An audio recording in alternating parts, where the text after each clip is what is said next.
мустафо Боситҷон, донишҷӯи курси сеюми донишгоҳи техникии Тоҷикистон ба номи академик Муҳаммад Сайфиддиниш Осимӣ дар соҳаи авиатсия таҳсил намуда истодам.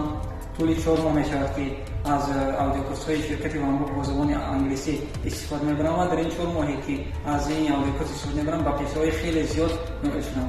Пештар барои ман як орзуе буд ки тавонам як рӯз бо забони англисӣ озодона суҳбат намоям ва бо хориҷиён ва англисзабон озодона муошират намуда бошам. Ва имрӯз ман ба мақсади худ расидам, барои он ки метавонам ҳоло озодона бо забони англисӣ муошират намоям. ҳар рӯз ман ками кам 2 соат бо забони англисӣ гӯш менамоям ва 5 қоидаи оддитарине ки дар китоби онбук дода шудааст ба он қатъиян риоя менамоям. ва барои шумо як маслиҳат доданиам.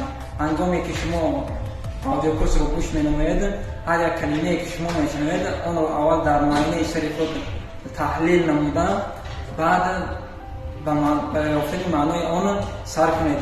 ва тарзи талаффуз дар забони англисӣ бисёр муҳим аст ва аз он аудиокурс самаранок истифода баред. ва барои шумо гуфтаниам ки ин ягон хел душворӣ надорад. ман тавонистам, ман ҳам одам ҳастам, шумо ҳам метавонед.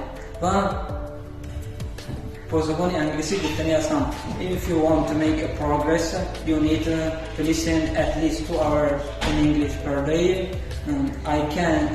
You also can.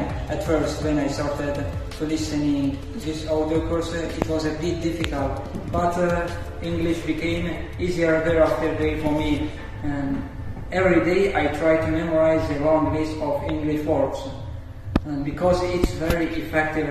Now I am one more step closer to my dreams because I can speak English fluently. Good luck to all of you. Худи ҳозир фармоиш диҳед. 555 81 31 31 onebook.tj